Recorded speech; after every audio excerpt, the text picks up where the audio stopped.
Listo.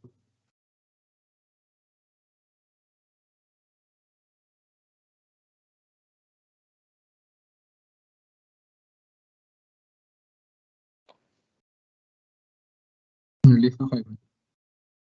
Hola, ¿qué tal? Muy buenas tardes a todos. Vamos a ir dando comienzo a la presentación de esta tarde. Bueno, primero que nada presentarme, yo soy Jaime Aritio, soy subgerente de negocio para Latinoamérica en Renta 4 y voy a estar moderando la presentación de hoy, a la que tenemos un invitado muy especial. Tenemos a José Talledo, quien es socio del área tributaria del estudio Rodrigo Elías y Medrano. Hola José, ¿qué tal? ¿Cómo estás? ¿Nos escuchas bien? Sí, Jaime, ¿qué tal? ¿Cómo están? Muy buenas tardes. Fenomenal. Muchas gracias por la Muchísimas invitación. gracias por acompañarnos esta tarde, José. Nada, bueno, hemos querido organizar un poquito este webinar. Yo creo que las fechas son bastante indicadas. Estamos ahora mismo en plena temporada de declaración de la renta y yo creo que, bueno, para todas las personas que estamos invirtiendo en el mercado de valores es un momento muy importante, es un momento en el que tenemos que echar un poco la vista atrás al año pasado, ver un poco la operativa que hemos hecho, tanto los distintos productos que hemos estado contratando y, bueno, ponernos al día con nuestras obligaciones tributarias y es lo que vamos a estar comentando un poquito en el día de hoy, ¿vale? Muy brevemente sobre nosotros, para quienes se conectan por primera vez, Renta 4 Sociedad Agente de Bolsa es una SAP autorizada por la Superintendencia del Mercado de Valores y constituida en el Perú hace ya 6 años, ¿no? Nosotros somos filial del grupo bancario español, Renta 4 Banco. Es el primer banco de español especializado en inversiones. Actualmente ya tenemos casi 40 años de trayectoria y desde el año 2015 tenemos presencia regional en Perú, Chile y en Colombia, ¿no? Estamos listados en la Bolsa de Valores de Madrid y actualmente pues contamos con algo más de 100.000 clientes, personas naturales principalmente, y 25.000 millones de dólares en activos bajo administración y custodia. Siguiendo un poquito con el hilo de lo que vamos a comentar hoy, yo creo que muchos de nosotros, ¿no?, que invertimos en el mercado de valores, sabemos que es muy importante contar con un asesor financiero, con una persona que nos vaya guiando, ¿no?, en todo lo que es este mundo, pero yo creo que también es muy importante tener a la mano un especialista tributario que nos pueda decir un poco cómo debemos hacer la declaración o qué tipo de tratamiento tienen pues, bueno, el producto de las inversiones que vamos realizando. Aquí hay un pequeño cuadro muy breve sobre los productos disponibles para contratar aquí en Renta 4, ¿no? Pues bueno, de un lado tenemos renta fija, renta variable, fondos mutuos y fondos de capital privado, ¿no? Con el primero de ellos, si vemos la renta fija o los bonos, pueden ser, bueno, soberanos o corporativos, dependiendo si el emisor es un gobierno o una municipalidad o si es una empresa privada, ¿no? Hemos hecho aquí una pequeña distinción, ¿no?, entre lo que serían productos del mercado local y productos del mercado internacional, con algunos ejemplos, porque vamos a ver que es muy importante diferenciar y saber cómo es el tratamiento pues bueno, para las distribuciones o para las ganancias de capital de la inversión que vayamos obteniendo en este tipo de productos, ¿no? Bueno, pues primero que nada, con la renta fija, pues vamos a encontrarnos con obligaciones tributarias tanto al momento de recibir los cupones, que insisto va a ser distinto si es local o internacional, como si es que vendemos en algún momento de la vida del bono el producto o si lo mantenemos al vencimiento, si es que nosotros lo hemos adquirido sobre la par o bajo la par, ¿no? Y hay distintos temas importantes a considerar, ¿no? Siguiendo con el siguiente producto, ¿no?, que serían la renta variable o las acciones y también los ETFs, ¿no?, que tienen la condición de renta variable también, pues nos podemos encontrar con que las empresas en las que estamos invertidos repartan un dividendo o por lo mismo, en este caso, no tiene vencimiento la acción, el producto que estamos contratando, entonces siempre va a haber una ganancia o una pérdida, ¿no? En el caso de los ETFs va a depender un poco del que estemos contratando. Hay algunos que hacen distribuciones y otros que no, ¿no? Es importante para esto consultar el prospecto informativo, el kit, ¿no?, donde está la información básica del producto y ahí vamos a saber, ¿no? Luego, pasando al siguiente producto, los fondos mutuos, pues bueno, efectivamente es un caso parecido al anterior, donde no suele haber o no hay principalmente un vencimiento del producto, por lo que en la contratación o la venta vamos a obtener una ganancia o una pérdida y nos vamos a encontrar con que algunos fondos sí van a tener distribuciones, ¿no?, que al final pues va a ser un tratamiento parecido al de los dividendos en el caso de las acciones o al de los cupones en el caso de los bonos, ¿no? Y por último tenemos los fondos de capital privado, de private equity, En este caso, nuestra oferta únicamente se limita a fondos internacionales, extranjeros, y nada, pues también existen algún cierto tipo de distribuciones y también, por supuesto, la venta de vuelta a la gestora que ha emitido el producto, ¿no? Bueno, sin más dilación, voy a dar paso a José para que nos comente un poquito cómo es el tratamiento tributario de según qué tipo de rentas que vamos a ir viendo durante la tarde. Muchas gracias y adelante, Pepe. Te dejo que tomes el control de la presentación y te escuchamos atentamente. Ya, gracias. Gracias, Jaime.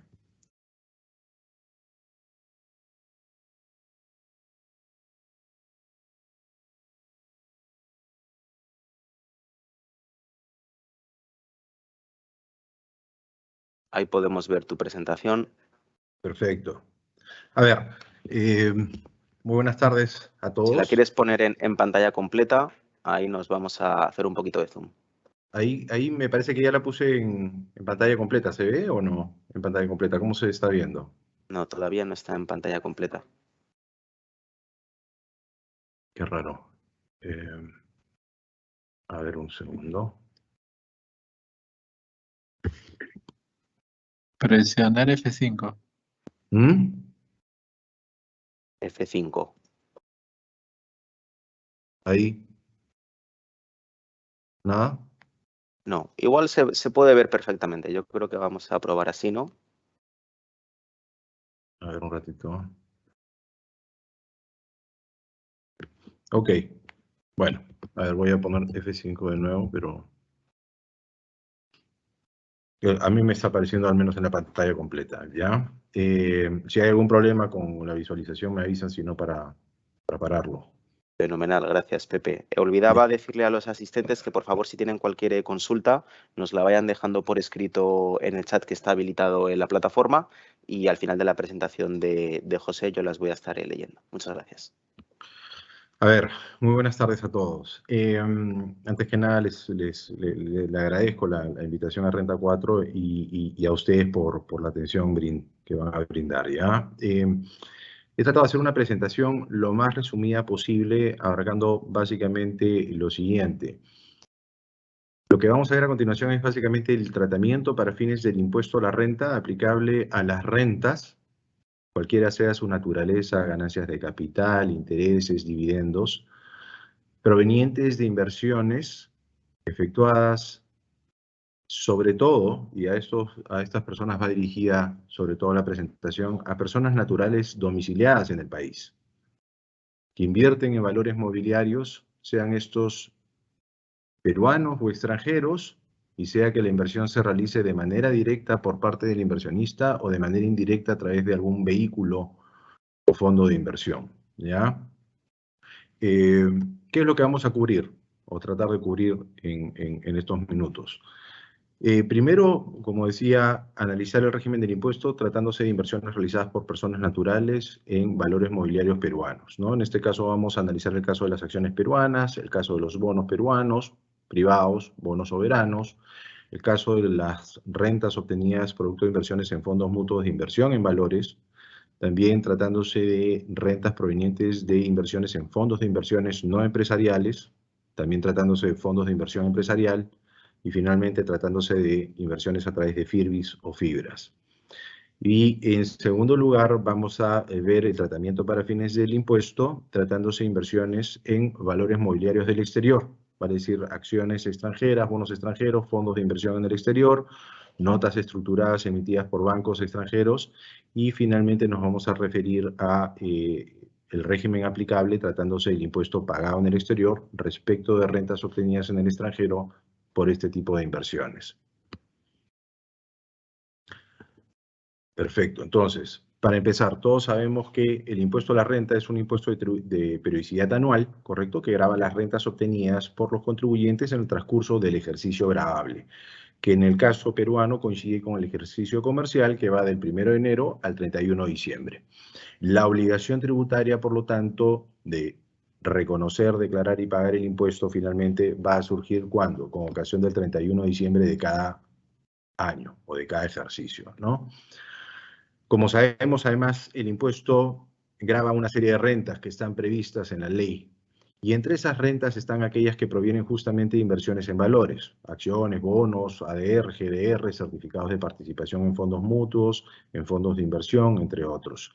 Y a ese fin, como ustedes saben, la ley distingue o establece un tratamiento diferenciado según el inversionista sea un sujeto domiciliado en el país o un sujeto no domiciliado, y según se trate de personas naturales o de personas jurídicas, ¿no? Entonces, en el caso de los sujetos domiciliados o de los inversionistas, en este caso, por ejemplo, personas naturales domiciliadas en el Perú, estos quedan sometidos y sujetos al impuesto respecto de sus rentas de fuente mundial, de fuente peruana o de fuente extranjera. Mientras que los no domiciliados, en cambio, solamente están obligados al pago del impuesto respecto de sus rentas de fuente peruana. Básicamente, en el caso de los valores, la ley también distingue qué rentas se consideran de fuente peruana y cuáles de fuente extranjera. Así, por ejemplo, en el caso de las ganancias de capital, que son los que provienen, por ejemplo, de la enajenación directa de acciones peruanas, se considera de fuente peruana justamente cuando la ganancia proviene de la enajenación de valores peruanos. Si se trata de valores extranjeros, la regla general es que esa renta califica como de fuente extranjera, por ejemplo, ¿no?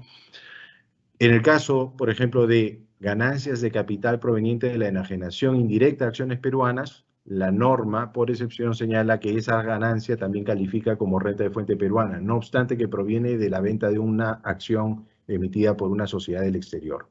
Pero no toda transferencia de acciones del exterior genera renta de fuente peruana, porque no toda operación de transferencia de acciones del exterior califica como una enajenación indirecta. Para eso hay que cumplir ciertas pautas, ciertos requisitos, ciertas condiciones que están previstas en la ley. Y si se cumplen, entonces la operación califica como una enajenación indirecta y la ganancia de capital pasa a ser renta de fuente peruana.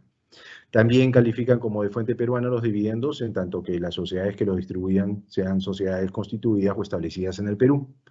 En el caso de los intereses, cuando se trata de intereses pagados por operaciones en donde los capitales son utilizados económicamente en el Perú o sin darse ese supuesto, basta que el pagador de los intereses sea un sujeto domiciliado en el Perú para que los intereses califiquen como renta de fuente peruana. Es lo mismo que aplica también tratándose de bonos emitidos por compañías peruanas. José, disculpa que te interrumpa. Parece que no está pasando la presentación de un par de invitados. Estamos en la primera todavía. Yo de lo que puedo estar viendo y por lo que veo aquí en algunas preguntas que nos pasan. Mil disculpas. No, hombre, faltaría más. Estas cosas pasan. ¿Sigue sin moverse? Estamos en la primera todavía. Es raro. Ya, a ver, un segundo. Ah, mira, ahora sí estoy viendo moverse tu cursor. Ahora sí. Ahora sí. Ahora estás en la cuarta, ¿verdad? Ahora estoy en la cuarta, correcto. Correcto, ahora sí que parece que estamos. ¿Ahí está en la tercera?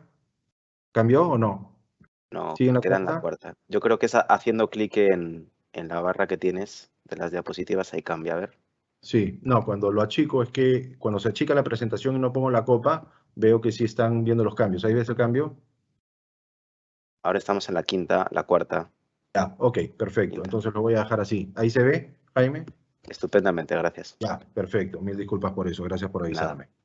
Ok, entonces, ¿qué otro tipo de rentas de fuente peruana también se generan? Por ejemplo, las que se obtienen a partir de inversiones en ADRs o GDRs, siempre que el subyacente sean acciones peruanas, ¿no? Si el subyacente, en el caso de ADRs o GDRs, son acciones emitidas por sociedades del exterior, los rendimientos provenientes de este tipo de valores o las ganancias de capital que provengan de su venta o enajenación califica como una renta de fuente extranjera.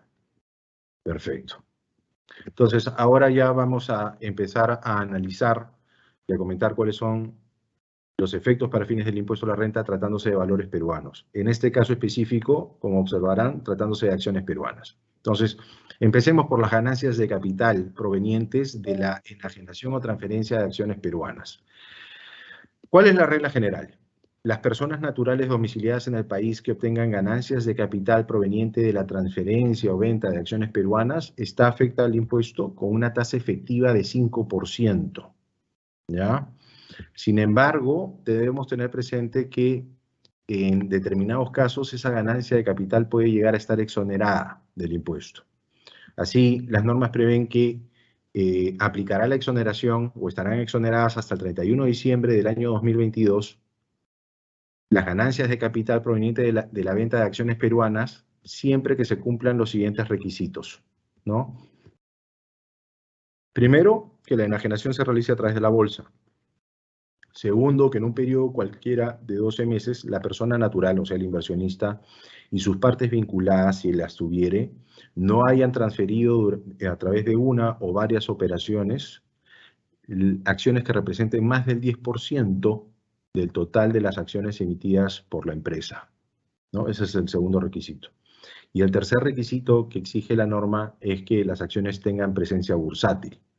Para eso, Cavalli normalmente publica, y la Bolsa de Valores me parece que también lo hace, qué acciones que cotizan cumplen con el requisito de la presencia bursátil. Entonces, si las acciones cotizan en la bolsa, su venta se realiza a través de la bolsa y además el inversionista vende acciones que no superan el 10% o más del total de las acciones emitidas por la empresa y siempre que a la fecha de su venta esas acciones cuenten con presencia bursátil de acuerdo a lo informado por Cavalli o por la Bolsa de Valores, entonces la ganancia de capital que se obtenga en esa operación o en esa venta va a estar exonerada del impuesto. Y esa exoneración, al menos conforme al régimen vigente, va a estar o va a ser aplicable únicamente hasta fin de año, salvo que se prorrogue.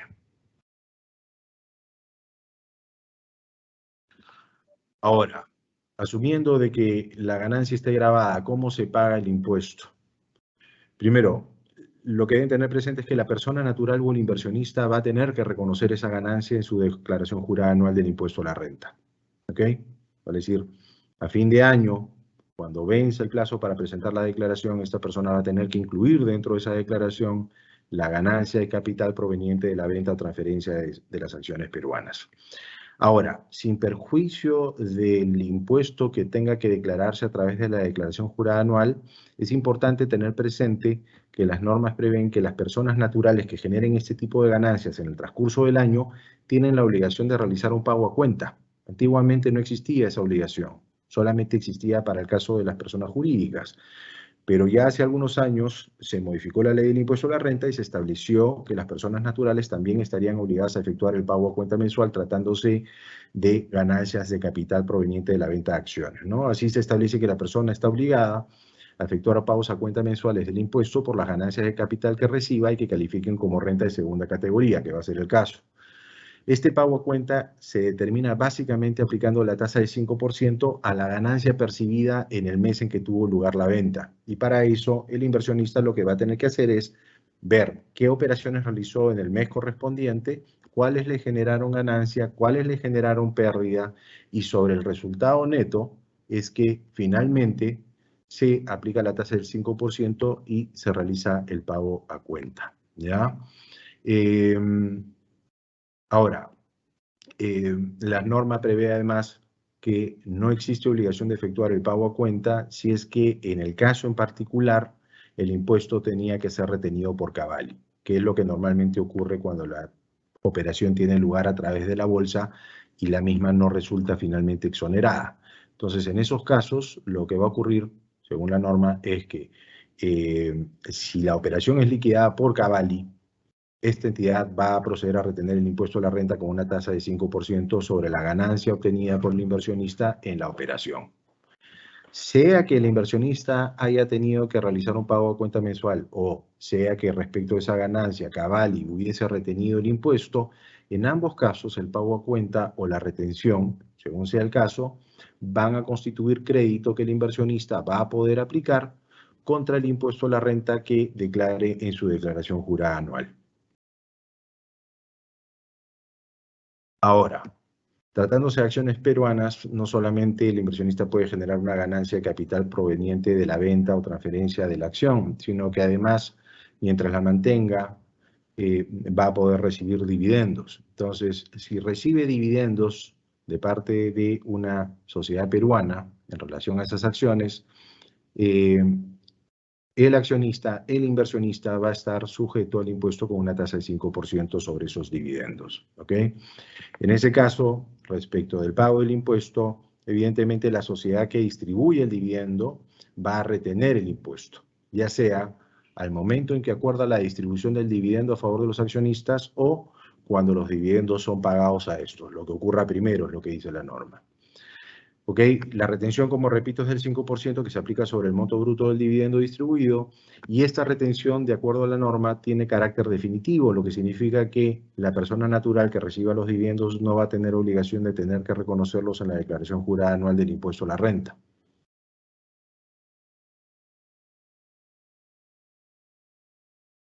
Ahora, tratándose de bonos peruanos, también se pueden generar ganancias de capital como se pueden generar intereses. Entonces, respecto de las ganancias de capital provenientes de la disposición, enajenación, transferencia de bonos peruanos, la ganancia obtenida califica como renta gravada y en este caso la tasa del impuesto es 5%, al igual que para el caso de las acciones. Y también las normas prevén que esa ganancia podría llegar a estar exonerada, exoneración que conforme al régimen vigente va a estar vigente hasta el año 2000, hasta fines de este año. Pero la exoneración va a aplicar únicamente en la medida en que se cumplan dos condiciones. Primero, que la venta del bono tenga lugar a través de la Bolsa de Valores de Lima. Y segundo, los bonos deben tener nuevamente presencia bursátil. Si se cumplen esas dos condiciones, la ganancia de capital queda exonerada. De lo contrario, queda gravada. En el caso de los intereses, estos intereses también califican como renta gravada y la tasa nuevamente aplicable va a ser 5%. ¿Ok? El impuesto a la renta, conforme a la ley, va a ser retenido por la sociedad emisora del bono al momento en que pague o acredite la renta al bonista. Y esta retención tiene carácter definitivo de acuerdo a la ley del impuesto a la renta, con lo cual esta persona natural no va a tener la obligación de tener que reconocer o incorporar estas rentas en su declaración jurada anual. En el caso de los bonos soberanos, como muchos de ustedes ya saben, la ley dispone que los intereses y las ganancias de capital que provengan de la transferencia de los bonos soberanos no están gravados con el impuesto. Ahora, en el caso de inversiones a través de fondos mutuos de inversión en valores, antiguamente, la ley del impuesto a la renta preveía que los fondos mutuos de inversión en valores, al igual que otros fondos de inversión, eran vehículos transparentes para fines del impuesto. ¿Qué quiere decir esto? Que las rentas obtenidas por el fondo como tal no tributaban en cabeza del fondo, sino que el fondo lo que hacía es las reconocía y procedía a atribuirlas a los inversionistas, reteniendo con ocasión de esa distribución o de esa atribución el impuesto a la renta que gravara esas rentas en función a su naturaleza, ganancias de capital, o si eran intereses se retenía sobre los intereses, o si eran dividendos se retenía sobre los dividendos, ¿no? A eso nos referimos con que los fondos antes eran transparentes, o al menos los fondos mutuos de inversión en valores. Pero en el año 2013 cambia el régimen. Cambia el régimen aplicable a los fondos mutuos de inversiones en valores y en base a esas modificaciones en la ley o la modificación del régimen, estos fondos dejaron de ser transparentes y por lo tanto las rentas que generan estos fondos, sea por concepto de ganancias de capital, intereses, dividendos o lo que fuere, ya no se atribuyen a los partícipes del fondo. Y más bien lo que se dispone es que los partícipes o inversionistas en este tipo de fondos van a tributar el impuesto a la renta únicamente por concepto de ganancia de capital, ya sea con ocasión de la venta del certificado en ese tipo de fondos o con ocasión de la redención o rescate de los mismos por parte del Fondo Mutuo de Inversión en Valores. Entonces, básicamente lo que está haciendo el régimen es señalar que toda renta obtenida a través de este tipo de fondos califica como una ganancia de capital y por lo tal tendrá que pagarse el impuesto a la renta en cabeza del inversionista por ese concepto. ¿Cuál es el régimen general? Nuevamente, a la ganancia de capital obtenida por una persona natural que invierte en un fondo mutuo de inversión en valores, una tasa de 5%.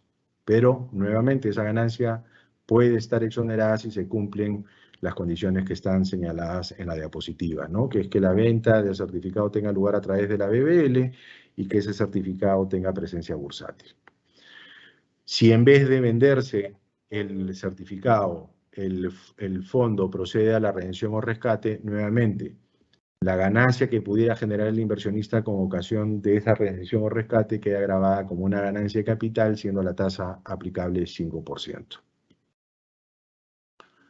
A ver, respecto de cómo se paga el impuesto a la renta tratándose de rentas provenientes de fondos mutuos de inversión en valores. A ver, acá estoy distinguiendo varios supuestos. En el caso de transferencia de certificado que no tiene presencia bursátil, pero que es enajenado dentro de la Bolsa de Valores de Lima, en ese caso la ganancia ya está grabada. ¿Cómo se paga el impuesto? Bueno, Cavalli es quien va a retener el impuesto al inversionista. ¿Qué pasa más bien si el certificado sí tiene presencia bursátil, pero el inversionista optó por venderlo fuera de la bolsa? En ese caso, la norma prevé que es el propio inversionista quien tiene que reconocer la ganancia de capital en su declaración jurada anual, pero así mismo va a tener que realizar el pago a cuenta, como lo comenté hace un momento, sobre la ganancia obtenida en el mes en que tuvo lugar la operación. Y ese pago a cuenta va a resultar nuevamente de aplicar la tasa del 5% sobre la ganancia obtenida en el periodo correspondiente o en el mes en que tuvo lugar la venta, ¿no? Si hay una redención o rescate, ya no una enajenación, sino una redención o rescate, el impuesto va a ser retenido por la propia sociedad administradora del Fondo Mutuo de Inversión en Valores, quien va a proceder a retener el impuesto aplicando la tasa del 5%. Esa retención, de acuerdo a la norma efectuada por el Fondo Mutuo de Inversión en Valores, tiene el carácter de pago a cuenta, lo que significa que ese pago a cuenta se va a poder aplicar como un crédito contra el impuesto a la renta anual que sea declarado por el contribuyente respecto de la renta obtenida en este tipo de fondos. Ahora, dejando de lado el Fondo Mutuo de Inversión en Valores, pasamos al mundo de los fondos de inversión. Entonces, en los fondos de inversión, la ley del impuesto a la renta básicamente analiza dos supuestos: el fondo de inversión no empresarial y el fondo de inversión empresarial, ¿ya? Empecemos por el no empresarial. Los fondos de inversión, en términos generales, para fines del impuesto, sí son vehículos transparentes, vale decir, los rendimientos, las rentas, las ganancias o beneficios que obtenga el fondo de inversión, producto de las inversiones realizadas, no se reconocen como renta gravada a nivel del propio fondo, sino que los contribuyentes respecto a esas rentas obtenidas por el fondo, ¿quiénes van a ser? Los partícipes del fondo. Entonces, el fondo que genera esas rentas, con ocasión de su atribución o distribución a los inversionistas, va a tener que distinguir el carácter de la renta, el tipo de renta que le está atribuyendo, a efectos de retener el impuesto a la renta según corresponda, en función a la naturaleza de la renta, ganancia, capital, interés, dividendo, y en función a la naturaleza o a la condición que tenga cada inversionista, persona natural, domiciliada, no domiciliada o persona jurídica, ¿no? Nuevamente, partiendo de la premisa de que el inversionista es una persona natural domiciliada en el Perú, ¿qué es lo que establecen las normas? Primero, tratándose de ganancias de capital por la enajenación, redención o rescate de valores peruanos, en este caso, por ejemplo, de los certificados de participación. Lo que la norma prevé es que la ganancia va a estar exonerada hasta el 31 de diciembre de este año si proviene de la enajenación de valores, vale decir acciones, bonos, ETF, etc., siempre que se cumplan con ciertos requisitos, dependiendo del tipo de valor, ¿no? En los demás casos, señala la norma, la tasa efectiva será 5%. En el caso de los dividendos que obtenga el fondo y que distribuya a favor de los inversionistas, el fondo retendrá una tasa de 5%, si es que son personas naturales domiciliadas. Lo mismo en el caso de, la ganancia de capital proveniente de la venta de inmuebles, ¿no? Si el fondo de inversión es titular de bienes inmuebles y los vende, entonces en ese caso aplicará una tasa efectiva del 5%. Ahora, ¿cómo se paga el impuesto tratándose de los rendimientos obtenidos a través de un fondo de inversión no empresarial? Entonces, la norma dispone que el impuesto primero va a ser retenido por la sociedad administradora. ¿Cuándo? Cuando se produzca la redención o rescate parcial o total de los valores mobiliarios emitidos por el fondo de inversión o fideicomiso, o en general, cuando las rentas sean percibidas por la persona natural, señala, ¿no? Ahora, si las rentas distribuidas corresponden a ganancias de capital obtenidas por la enajenación, redención o rescate de valores, la retención, señala la norma, va a tener el carácter de pago a cuenta del impuesto que en definitiva le corresponda pagar al inversionista, que es persona natural en ese ejercicio, ¿no? Y tratándose de dividendos, intereses y ganancias de capital por la enajenación de inmuebles ubicados en territorio peruano, la retención, señala la norma, tendrá carácter de pago definitivo, con lo cual esas rentas no van a tener que ser incorporadas por el contribuyente en su declaración jurada, toda vez que la retención practicada por la sociedad administradora va a tener el carácter de pago definitivo. Ahora, ¿qué ocurre en el caso de los fondos de inversión empresariales? Estos también, señala la ley, tienen un régimen de transparencia fiscal, al igual que el caso del fondo anterior.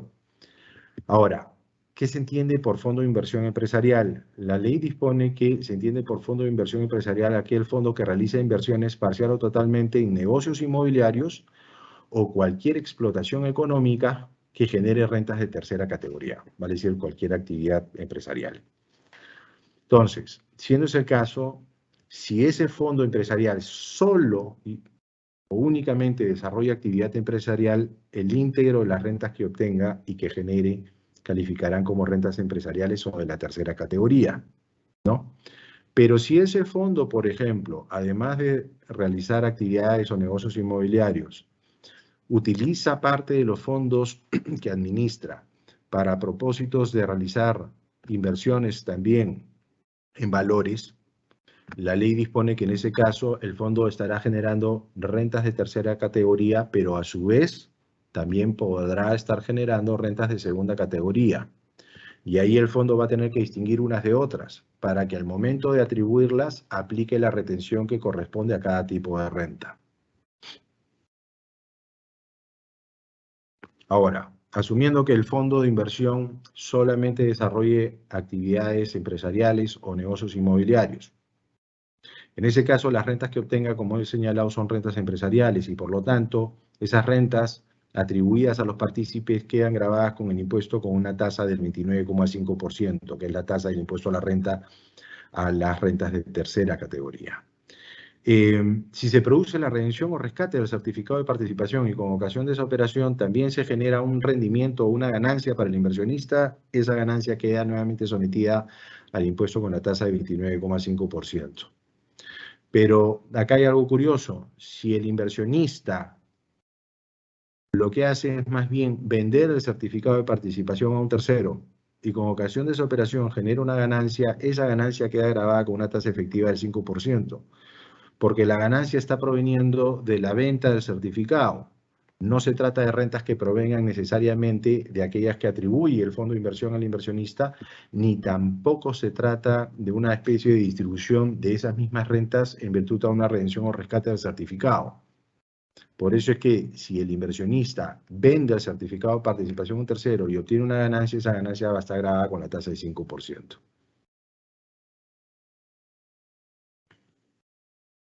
Ahora, ¿cómo se paga el impuesto en el caso de las rentas provenientes de fondos de inversión empresarial? A ver, tratándose de rentas o utilidades por el desarrollo de negocios inmobiliarios u obtenida con ocasión de la redención o rescate del certificado, no de la venta, de la redención o rescate. Ahí señala la norma que el impuesto que grave esas rentas va a tener que ser retenido por la sociedad administradora cuando se produzca la redención o rescate parcial de los valores emitidos por el fondo o al cierre del ejercicio gravable, lo que ocurra primero, ¿no? Evidentemente, para determinar las rentas atribuibles se van a considerar las utilidades, rentas, ganancias de capital devengadas por el fondo en el transcurso del ejercicio gravable, así como aquellas que se generen con ocasión de la redención o rescate a favor del inversionista. En estos casos, la retención que realice la sociedad administradora, señala la ley, tiene carácter de pago a cuenta, con lo cual el inversionista va a tener que reconocer estas rentas en su declaración jurada anual y el monto que sea retenido por la sociedad administradora en relación a estas rentas podrá ser aplicado como crédito contra el impuesto a la renta que se declare a fin de año. Ahora, ¿qué ocurre más bien tratándose de la ganancia que genera el inversionista no proveniente de aquellas que son atribuidas por el fondo ni tampoco las que resultan de la redención o rescate de los certificados, sino más bien tratándose de la ganancia de capital proveniente de la venta o de la enajenación del certificado a favor de terceros? En ese caso, la persona natural va a tener que reconocer esa ganancia en su declaración jurada anual del impuesto a la renta. Pero, en ese caso, también la norma dispone que esa persona natural va a tener la obligación de efectuar el pago a cuenta con la tasa del 5% en el mes en que haya tenido lugar la venta del certificado. Ahora, si la operación, la venta del certificado tiene lugar a través de la bolsa y es una operación liquidada por Cavalli, Cavalli va a retener el impuesto con tasa del 5% a esa persona natural. Y en ambos casos, sea que la persona natural haya realizado un pago a cuenta o que sea Cavalli la que haya efectuado la retención a cuenta del impuesto, tanto la retención como el pago a cuenta van a calificar como crédito contra el impuesto a la renta anual a ser declarado por ese inversionista.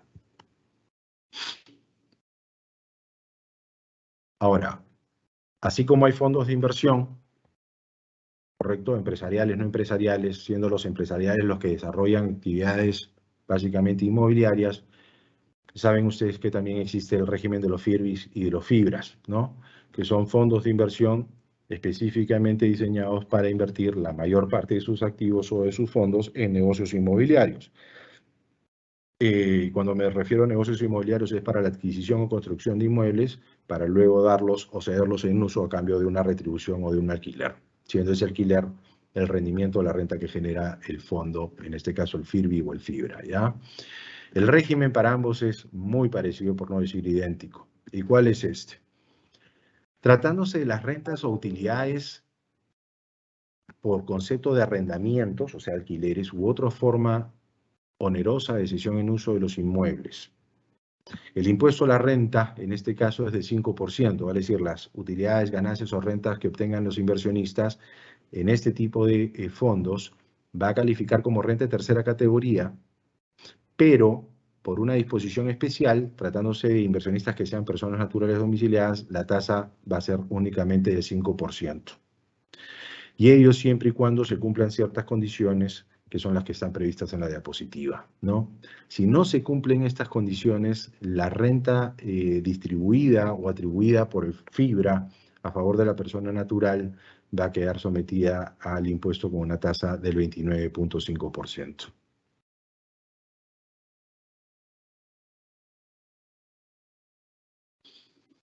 Ahora, ¿qué ocurre en el caso de, más bien de la redención o rescate, de la utilidad de la renta que obtiene el inversionista tratándose de la redención o rescate del certificado de participación? Aplica lo mismo que señalaba anteriormente, vale decir, la ganancia que obtenga en esa operación va a quedar grabada con la tasa del 5% para el inversionista que es persona natural domiciliada, ¿ya? Pero, si más, en vez de darse la redención o rescate, el inversionista opta por vender el certificado de participación que tuviese el FIRBI, entonces, en ese caso, esa ganancia podría llegar a estar exonerada, siempre y cuando el certificado de participación del FIRBI tenga presencia bursátil, ¿correcto? Y además, siempre y cuando la venta tenga lugar a través de la Bolsa de Valores de Lima, ¿no? Caso contrario, la ganancia estaría gravada y la tasa efectiva sería de 5% para la persona natural. ¿Cómo se paga el impuesto? Básicamente, el impuesto, sea con tasa de 5 o de 29,5% según corresponda, va a ser retenido por la sociedad administradora considerando las rentas devengadas en el ejercicio, ¿correcto? En caso de redenciones o rescates con anterioridad al cierre, la retención también se va a realizar sobre las rentas que se hubieran devengado o generado hasta el momento de la redención o rescate. Y en ambos casos, la retención tiene carácter definitivo, lo que significa que la persona natural ya no va a tener que considerar esa renta en su DJ anual. Ahora, tratándose de la ganancia de capital por la venta de los certificados de participación, nuevamente, si la ganancia estuviese gravada, por no resultar aplicable la exoneración, entonces la persona natural va a tener que reconocer esa renta en su declaración jurada anual del impuesto a la renta, ¿no? Básicamente en el año en que la perciba. Ahora, sin perjuicio de tener que hacer esa declaración anual, va a tener que además realizar el pago a cuenta, ¿correcto? Con la tasa de 5%, como ya lo he comentado anteriormente, salvo que la operación de la venta del certificado tenga lugar a través de la bolsa, caso en el cual Cavalli va a retener el impuesto nuevamente con una tasa de 5%.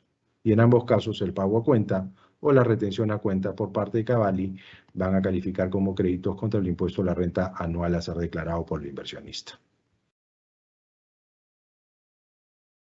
Y con eso culminamos básicamente con el tratamiento del impuesto a la renta, tratándose de inversiones en valores peruanos. Ahora vamos a ver ¿Qué ocurre tratándose de inversiones en valores del exterior? Entonces, empezando por el caso de inversiones en acciones extranjeras, ¿no? ¿Cuál es el régimen general?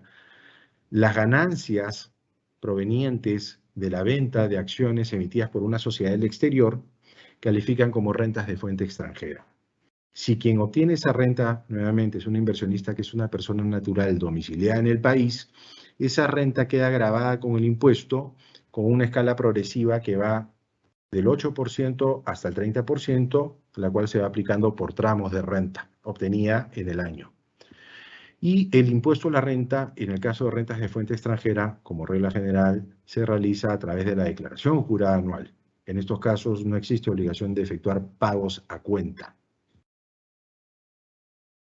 Ahora, más allá de la descripción general que he hecho en la diapositiva anterior, hay ciertos casos especiales que vale la pena mencionar, tratándose de inversiones en acciones extranjeras. Primero, el caso de las acciones extranjeras que están inscritas en el Registro Público de Mercado de Valores y que se enajenan a través de la Bolsa de Valores de Lima.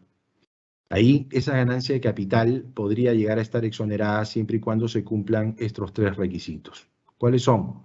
Que la enajenación tenga lugar a través de la bolsa, que en un periodo de 12 meses la persona natural, junto con sus partes vinculadas, si las tuviere, no transfieran mediante una o varias operaciones la propiedad del 10% o más del total de las acciones emitidas por la empresa del exterior, y además que las acciones tengan presencia bursátil. Si se cumplen esos tres requisitos, la ganancia, que es de fuente extranjera en este caso, va a estar exonerada del impuesto. Ahora, si no se cumplen estos requisitos, la tasa del impuesto va a ser 6.25. ¿Ya? Y en este caso, la persona natural va a tener que reconocer la renta en el ejercicio en que la perciba a través de su declaración jurada anual, sin que exista obligación de efectuar pago a cuenta para fines del impuesto.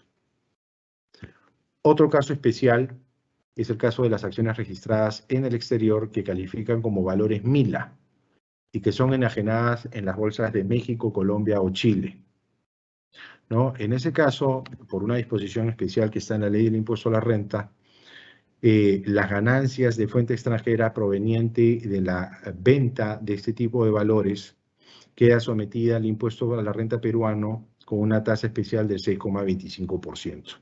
Y en ese caso, la persona natural o el inversionista va a tener que reconocer la renta en el ejercicio en que la perciba a través de su declaración jurada anual, sin que tenga obligación de efectuar ningún pago a cuenta en este caso. Y finalmente, el otro caso especial para el caso de acciones extranjeras está dado por la ganancia de capital proveniente de la venta de acciones emitidas por alguna sociedad que sea residente en algún país miembro de la CAN, ¿no?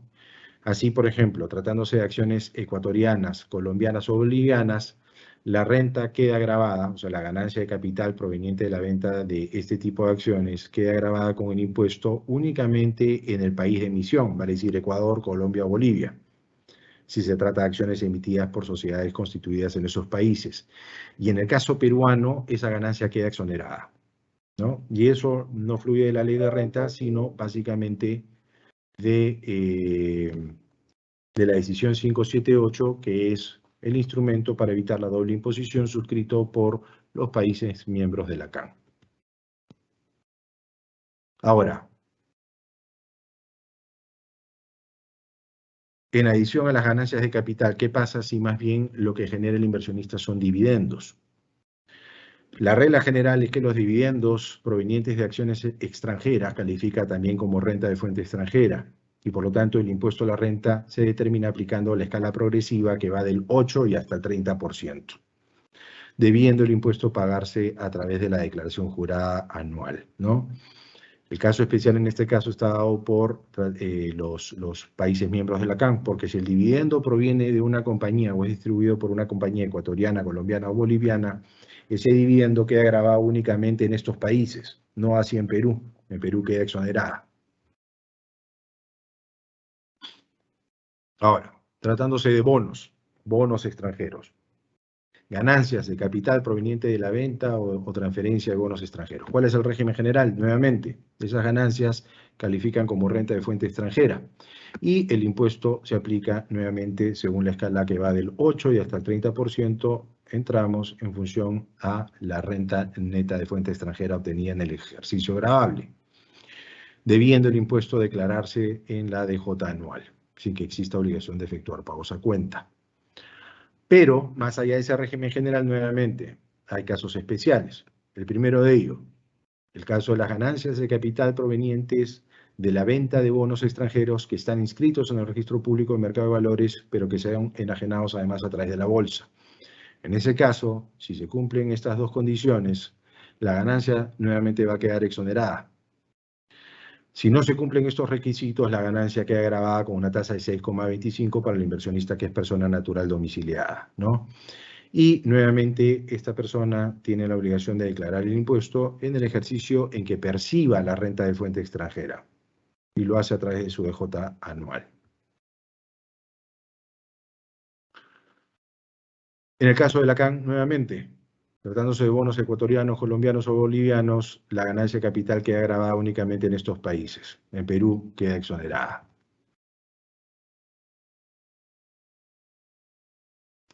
Ahora, ¿qué pasa si no estamos frente a ganancias de capital, sino más bien frente a intereses? Nuevamente, esos intereses se consideran renta de fuente extranjera, quedan gravadas con un impuesto con tasas de 8 y hasta el 30% y el impuesto se declara en la DJ anual. En el caso de bonos ecuatorianos, colombianos o bolivianos, esos intereses quedan gravados únicamente en estos países y en Perú se considera renta exonerada. Pasemos ahora al caso de los fondos de inversión extranjeros, ¿no? Un comentario general. Independientemente de la naturaleza u origen de los rendimientos o de las rentas que obtenga el inversionista a través de un fondo de inversión en el exterior, llámese ganancias de capital, intereses, dividendos, en tanto esas rentas provengan de un fondo extranjero, esas califican como rentas de fuente extranjera para la persona natural. Siempre. La ganancia de capital que obtenga más bien la persona natural proveniente de la enajenación, redención o rescate de estos certificados de participación en fondos extranjeros también califica como renta de fuente extranjera, ¿no?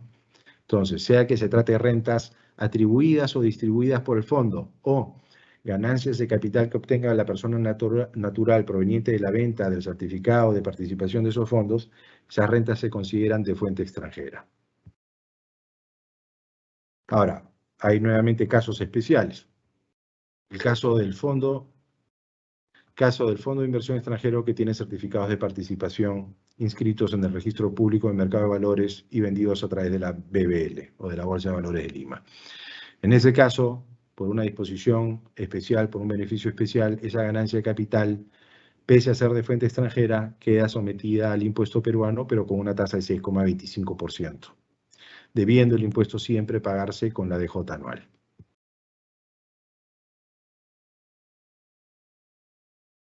Y finalmente, el caso de las notas estructuradas emitidas por bancos extranjeros, ¿no? Ahí lo que debemos tener presente es que independientemente de los activos subyacentes sobre los cuales se estructuren estas notas, en tanto estas notas son emitidas por bancos del exterior, las rentas que los referidos bancos paguen a la persona natural, inversionista, titular de la nota, van a calificar siempre como rentas de fuente extranjera, ¿no? Y lo mismo cabe señalar respecto de la ganancia de capital que el inversionista puede obtener producto de la venta o enajenación de esa nota estructurada, ¿no?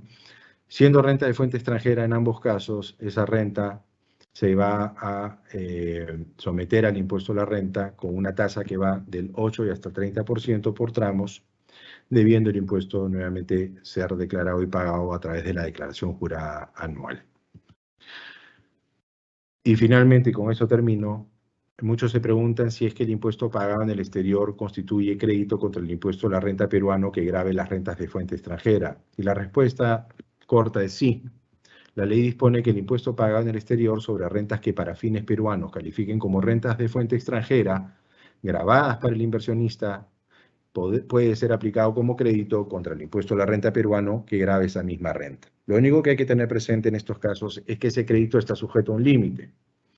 Y es que conforme al artículo 88 de la ley, el impuesto a la renta abonado en el exterior puede ser aplicado como crédito contra el impuesto peruano siempre que no exceda del importe que resulte de aplicar la tasa media del contribuyente a la renta obtenida en el extranjero. La tasa media se refiere a la tasa promedio que resulta luego de considerar las distintas tasas que van del 8 y hasta el 30% por tramos. Entonces se saca un promedio, una tasa media, se determina cuál es el monto del impuesto que grava en el Perú la renta de fuente extranjera y se compara ese impuesto peruano en función a la tasa media con el monto pagado en el exterior. Entonces, si el impuesto peruano aplicando la tasa media no excede el monto del impuesto pagado en el exterior, el impuesto pagado en el exterior constituye crédito en su integridad contra el impuesto a la renta peruana, ¿no? Si por alguna circunstancia ocurre que parte de ese crédito proveniente del impuesto pagado en el exterior no llega a ser utilizado en el ejercicio en que la renta de fuente extranjera es reconocida por el inversionista en su declaración jurada peruana, la ley establece que el monto del crédito no aplicado no puede ser arrastrado a los años futuros, ¿no? Y con eso termino, Jaime, la presentación, ¿no? Evidentemente he tratado de ser lo más esquemático y apuntar a los casos más comunes, pero evidentemente si hay dudas que tengan, inquietudes que tengan los participantes en relación a algunos casos en particular que ellos tengan, encantado de poder resolver sus dudas o sus inquietudes, ¿no? Fenomenal. Muchísimas gracias, Peque, por tu tiempo, por la presentación que nos has estado compartiendo. Vamos a proceder a leer algunas de las preguntas que nos han ido dejando, ¿vale? Sí. Yo creo que, bueno, hay muchos temas comunes aquí, ¿no? El primero es si le vamos a poder compartir la presentación. ¿Tú qué nos dices, Pepe? Por supuesto que no, ni hablar. No, nada que ver, por supuesto. Compártela, claro que sí. Vale, fenomenal. Sí, entonces en el día de mañana vamos a estar mandando la grabación a todas las personas registradas, junto con la presentación que ya nos ha hecho llegar de antemano Pepe, ¿vale? Y nada, eso lo van a tener ahí a la mano y, por supuesto, pues cualquier duda o consulta sobre lo presentado, casos particulares y tal, como estaba ahora comentando, por favor, nos contactan y nosotros encantados de asistirles, ¿vale? Bueno, vamos a ir procediendo con las preguntas. Hay aquí muchas cosas que nos han ido dejando todos los asistentes, ¿no? Hay muchas muy interesantes, ¿no? Una que estoy viendo aquí es que ocurre cuando una persona realiza ventas, pero a través de distintos brokers, ¿no? Yo aquí entiendo que al final el sujeto pasivo en este caso va a ser el mismo, ¿no? Y la obligación de declarar pues es indistinta de si es con un broker local o con un broker extranjero. ¿Esto nos lo puedes confirmar? Sí, o sea, el régimen es el mismo. La única diferencia es que en el caso del broker extranjero, el broker extranjero, a diferencia del broker local, va a atribuir, o sea, independientemente de la oportunidad en que el broker del extranjero transfiera los fondos, lo importante es cuándo los fondos o las rentas han sido obtenidas a través del broker del extranjero, no cuando el broker extranjero necesariamente me transfiere esos fondos a mi cuenta bancaria, ¿no? Porque puede ser el caso, y es una pregunta, una duda común, oye, la renta la obtuve a finales del año 2021, o sea, por ejemplo, invertí en acciones peruanas o en acciones del exterior, y la sociedad emisora de las acciones ha distribuido dividendos el 31 de diciembre del año 2021, ¿correcto? Pero resulta que el broker me las transfirió recién a finales de enero. Entonces, ¿cuándo surge mi obligación de reconocer esa renta? ¿Cuando el broker me transfirió los fondos o más bien cuando la sociedad emisora de las acciones los distribuyó? Si el inversionista es quien ha invertido de manera directa en las acciones, él tendría que reconocer esa renta al momento en que la reciba, vale decir, al momento en que la distribuyó la sociedad emisora de las acciones. No tanto así cuando se la pagó el broker, digamos, ¿no? Pero más allá de eso, el régimen es prácticamente igualito. No importa si yo invierto a través de un solo broker o si invierto a través de 20 brokers. Lo que he señalado en la presentación se aplica a todas las rentas que se obtengan, sea que se canalicen a través de un único broker o a través de varios brokers. Fenomenal, muchísimas gracias. Bueno, ¿qué otras preguntas? Yo creo que siguiendo un poco el orden en el que has ido presentando, primero con lo que sería emisiones del mercado local, Han estado preguntando bastante en relación a las retenciones que ya va haciendo Cavalli, tanto de los dividendos o de la ganancia de capital obtenida en la venta de las acciones, ¿no? En este caso, la retención está practicada, pero yo creo que es importante aquí, José, si nos puedes aclarar la importancia de, a pesar de haber sido retenido, declararlo igual en nuestra declaración anual, ¿no? Sí, a ver, lo que hay que distinguir es lo siguiente. La ley es clara respecto de la obligación de declarar o no las rentas obtenidas en el transcurso del ejercicio. Las reglas varían según esas rentas son obtenidas directamente por el inversionista o lo son a través de operaciones que sean liquidadas a través de la bolsa. Cuando una operación es liquidada a través de la bolsa, en este caso a través de Cavalli, la ley en algunos casos dispone que Cavalli va a retener el impuesto y si lo hace, en algunos casos dispone que la retención es con carácter definitivo y en otros casos, la mayoría de los casos, se dispone que la retención lo es con carácter de pago a cuenta. Tratándose de retenciones por Cavalli que tienen el carácter de pago a cuenta o de retenciones a cuenta, el contribuyente, que es el inversionista, siempre queda obligado a tener que reconocer la renta en su declaración jurada anual. No se ve liberado de esa declaración, lo va a tener que hacer. Lo único que va a ocurrir es que, claro, como Cavalli ya le retuvo de antemano una retención a cuenta, la ley dispone que en ese caso ese inversionista va a poder aplicar la retención practicada por Cavalli como un crédito contra el impuesto que tenga que ser declarado en la DJ anual. Normalmente coincide el monto de la retención con el monto del impuesto a la renta anual y en ese caso, básicamente el inversionista termina simplemente consignando el ingreso o la renta en su DJ anual sin tener que hacer un pago al fisco, porque la retención coincide con el monto del impuesto que gravó esa renta y que es reconocida en la DJ anual. Pero lo importante nuevamente es que si de acuerdo a ley la retención practicada por Cavalli lo es con la naturaleza de retención a cuenta y no con carácter definitivo, el inversionista o contribuyente queda obligado a reconocer en su DJ anual esa renta. Lo tiene que hacer. Si la retención es con carácter definitivo, lo único que va a ocurrir es que el inversionista ya no va a tener que reconocer esa renta en su DJ anual. Vale decir, si es inversionista, de acuerdo a ley, queda obligado a tener que presentar una declaración jurada respecto de otras rentas, pero hay una en la cual Cavalli retuvo el impuesto, pero esa retención tiene carácter definitivo, entonces el inversionista ya no va a tener que incorporar en su declaración jurada del impuesto a la renta aquella renta respecto de la cual Cavalli practicó la retención con carácter definitivo. Estupendo, muchísimas gracias. ¿Y cómo haríamos si al momento de vender lo que hemos obtenido es una pérdida? También tenemos que hacer esta declaración de la pérdida. ¿Cómo estaría funcionando este tema? Claro, a ver, si se trata de inversiones, por ejemplo, en el exterior y se genera una pérdida, lo que va a ocurrir es que al final del año, cuando el inversionista tenga que presentar su declaración jurada anual, va a tener que primero determinar sus rentas de fuente peruana de manera separada y sus rentas de fuente extranjera. En el caso de las rentas o de las inversiones en valores del exterior, estas pueden generar ganancias o pérdidas. La ley lo que dispone es que ese inversionista que ha obtenido ganancias y pérdidas en el exterior, lo que tiene que hacer es compensarlas, ¿ya? Las compensa. En el caso de las pérdidas, ojo, hay que tener cuidado porque la ley sí no permite la compensación cuando la pérdida proviene de operaciones realizadas con sujetos domiciliados en paraísos fiscales. Entonces, si yo, por ejemplo, invertí en una acción de una sociedad que está en Gran Caimán y luego la vendo y producto de esa venta genera una pérdida, esa pérdida no es compensable porque proviene de una operación con un sujeto domiciliado en un paraíso fiscal, ¿ya? Pero asumiendo que no sea ese el caso y que son pérdidas que no provienen de paraísos fiscales, ese inversionista lo que tiene que hacer es compensar sus ganancias de fuente extranjera con sus pérdidas de fuente extranjera.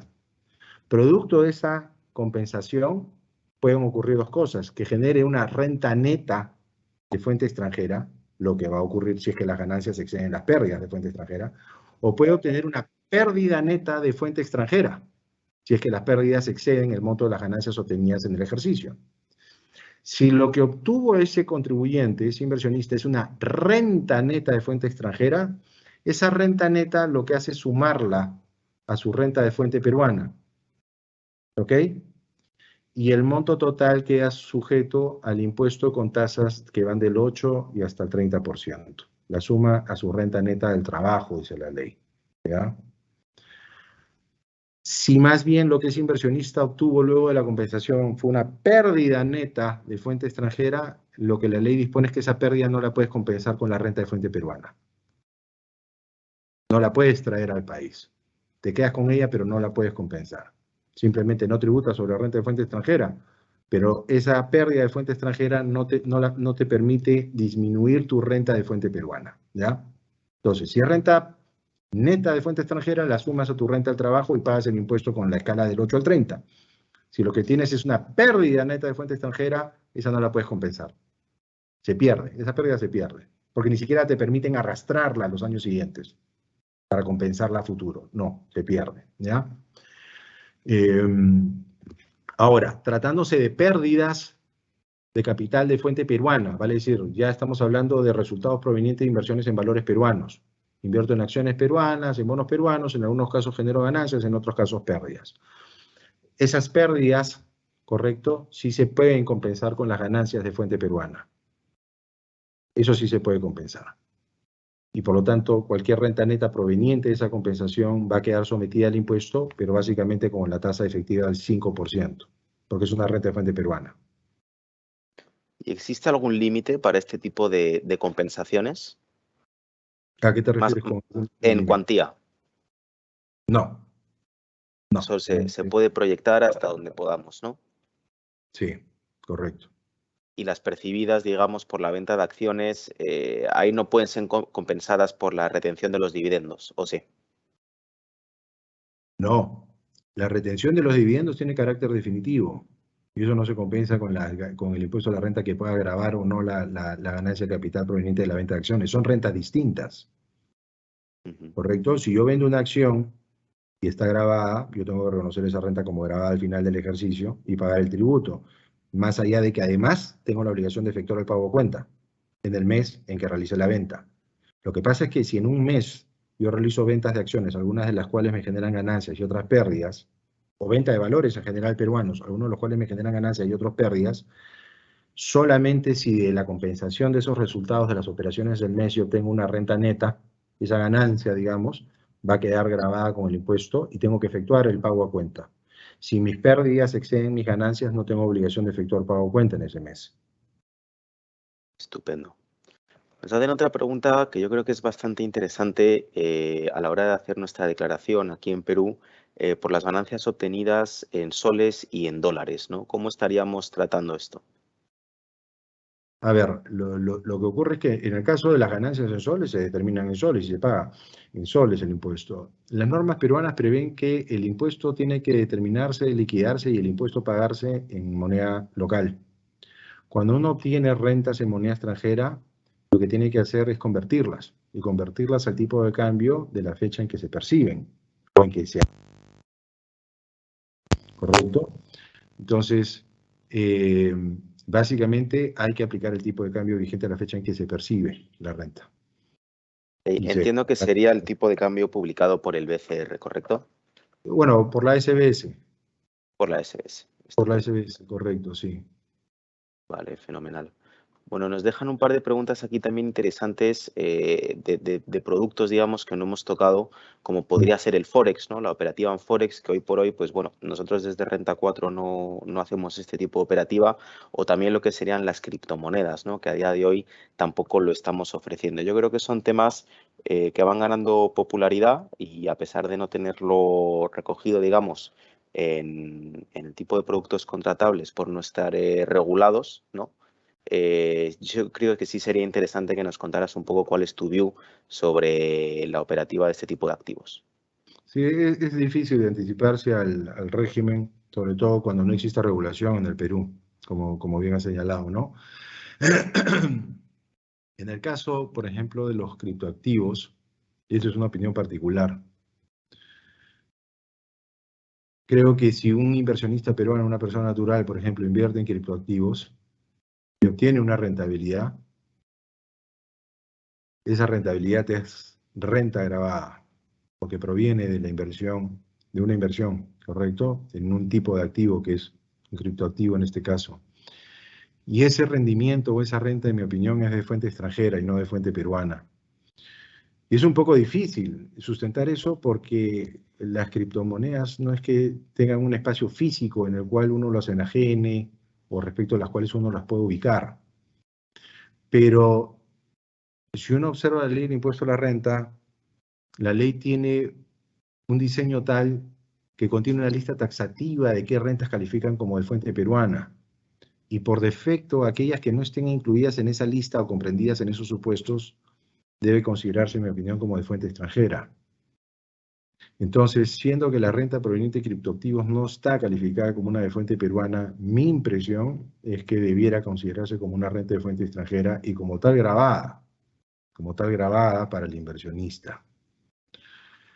Pero nuevamente, esta es mi opinión. Yo sé de otros especialistas que consideran que ni siquiera es renta grabada porque no encuentran una referencia expresa a este tipo de rentas dentro de la ley del impuesto a la renta.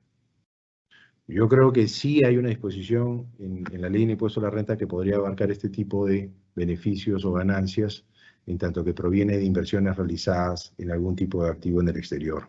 Entonces, me parece que desde esa perspectiva sí cabría considerar esto como una renta de fuente extranjera y al no existir ninguna disposición que la exonere quedaría grabada para la persona natural, ¿no? Pero, nuevamente, no hay ninguna regulación hasta el momento.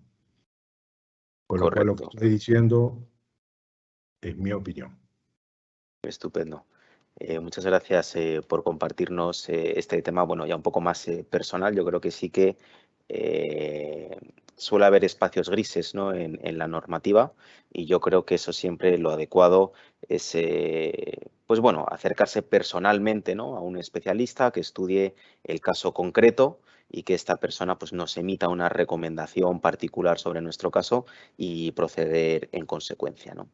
Muy bien. Bueno, moviéndonos un poquito más adelante con otro tipo de bloques de preguntas, nos están preguntando también bastante por los activos con presencia bursátil, ¿no? Yo creo que es indudable el atractivo que este tipo de acciones tiene, pues oye, pues que son compañías que las ganancias de capital están exoneradas al 100% de este impuesto. La verdad es que es algo pues, bastante interesante, no solamente con acciones locales, sino también hay varias acciones extranjeras que nos dan este beneficio, ¿no? Nos están preguntando por aquí, bueno, que si tiene que ser al momento de la compra, si tiene que ser al momento de la venta, cómo lo consulto. Muy sencillo cómo consultarlo. Esto está hay un apartado en la página web de la Bolsa de Valores de Lima. En cualquier caso, yo les invito a través de, bueno, del email, del teléfono o de nuestra oficina que se acerquen, que nos contacten pues, para poder ver el caso concreto, si es que tienen alguna duda en la página web de la BBL. Y nada, y en lo relativo a cómo declararlo, pues bueno, yo creo que es importante también que aunque estén exentos, el tema de declararlo, ¿no? Este tipo de operaciones también, ¿no? Sí, correcto. Se declaran. Uh-huh.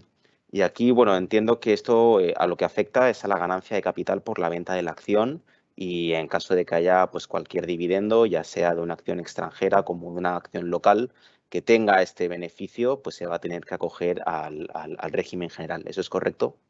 Eso es correcto. La exoneración es únicamente la ganancia de capital. Para valores que se transfieran a través de la BBL, ¿no? Y siempre que se cumplan determinados requisitos que están previstos en la propia ley, en función además, o diferenciados en función al tipo de valor, ¿no? Entonces tienes requisitos cuando se trata de acciones, sean peruanas o extranjeras. Tienes otros requisitos cuando se trata de bonos, peruanos o exterior. Tienes otros requisitos cuando se trata de GDR o ADRs.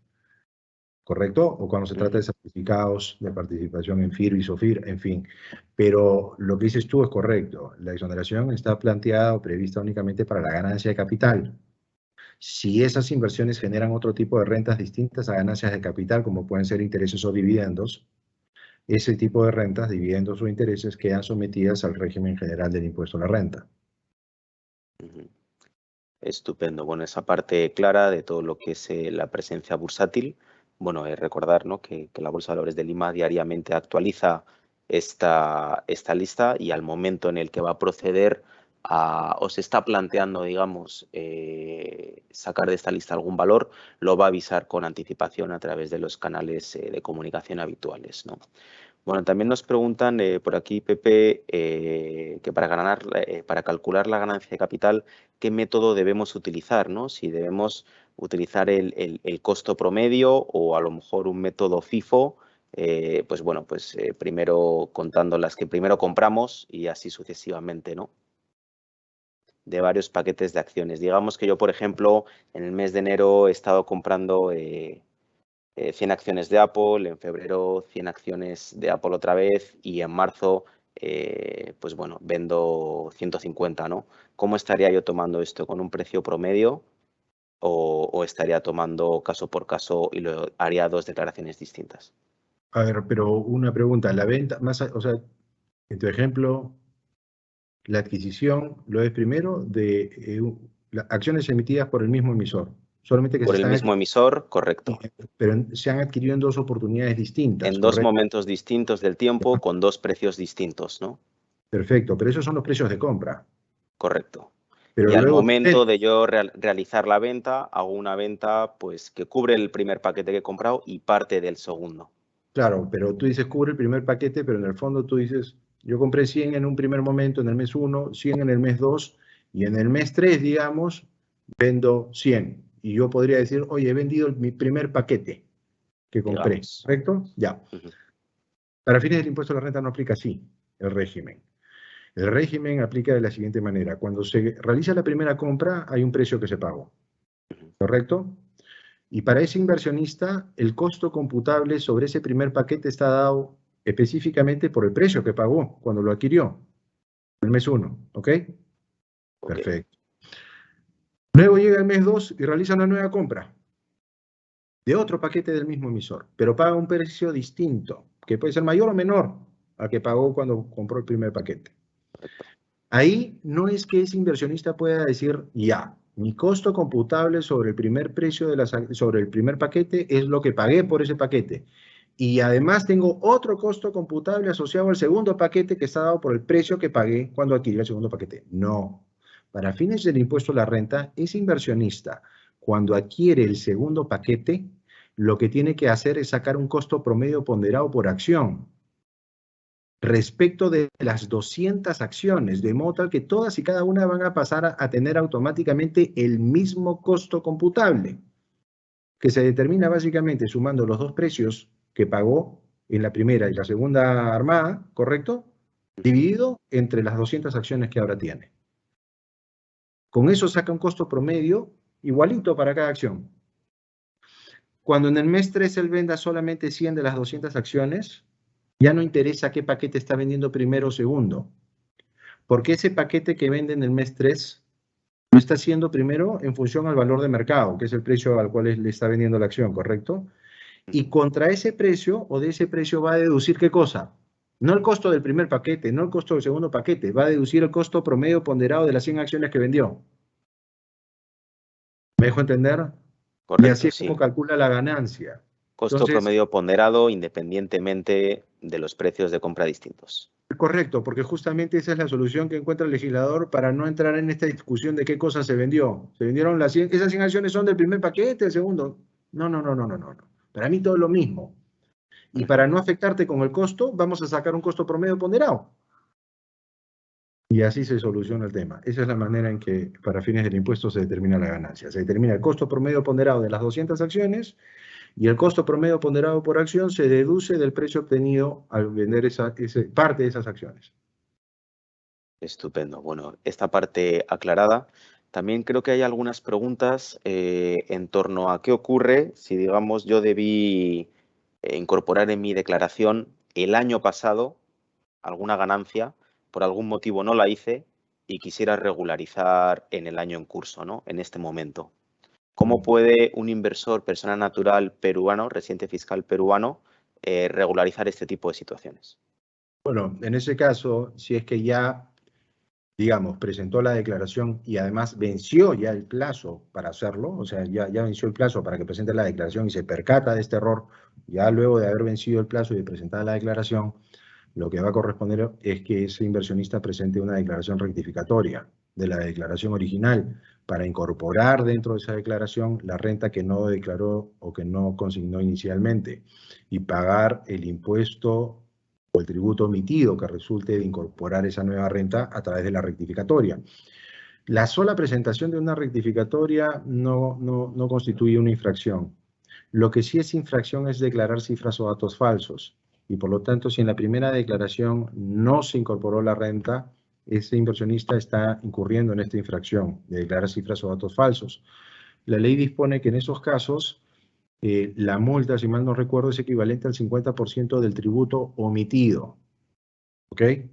Entonces, en principio tendría que pagar el tributo omitido, una multa equivalente al 50% del tributo omitido, más los intereses que se hubieran devengado respecto del monto omitido entre la fecha en que venció la obligación, el plazo para declarar la obligación y la fecha en que efectivamente se cumpla con pagar o cancelar el tributo omitido.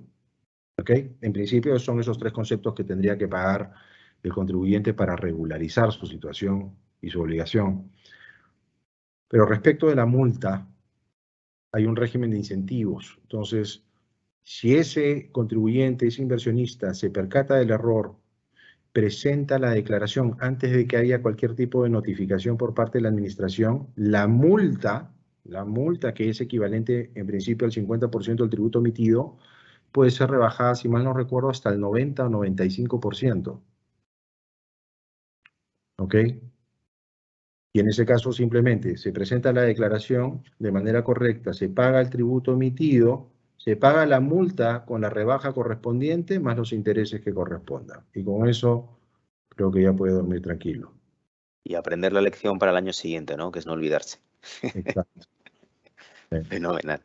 Vale, bueno, yo creo que lo vamos a dejar por aquí por hoy. Estamos alargándonos un poco. Yo creo que es prácticamente imposible responder a todas las preguntas. Quedan por aquí cerca de 120, no, de 100, casi 140 consultas todavía por responder. Yo creo que estaríamos aquí toda la noche hablando de impuestos. Yo sé que a Pepe es lo que más le apetecería en el mundo ahora mismo, pero yo creo que para los que nos están acompañando, a pesar de que es interesante, yo lo que los animo es a que nos escriban de forma directa aquí al correo electrónico asesoría@renta4.pe o al número que aparece ahí en pantalla. Nosotros encantados de poder recibir sus consultas, en la medida de lo posible irlas resolviendo de acuerdo un poco a lo que hemos estado comentando aquí durante esta tarde, algunos otros temas que puedan estar contemplados, en la guía tributaria que les vamos a estar haciendo llegar también, ¿no? Y nada, pues en caso de que haya algún otro tema que no hayamos estado tratando, nosotros se lo derivamos con el estudio y ellos seguramente, pues sí, de una forma muy rápida, le van a poder resolver cualquier consulta. Bueno, muchas gracias a todos los que nos han acompañado esta tarde, a los que nos van a ver mañana en diferido y sobre todo muchísimas gracias a nuestro invitado por tan espectacular ponencia y nada, quedamos a vuestra disposición para cualquier cosa. Muchas gracias. Gracias. Gracias, Jaime. Gracias a todos los asistentes. ¿Ya? Estupendo, gracias y que tengan una buena tarde. Nos vemos en el próximo encuentro. Listo. Hasta luego. Hasta luego.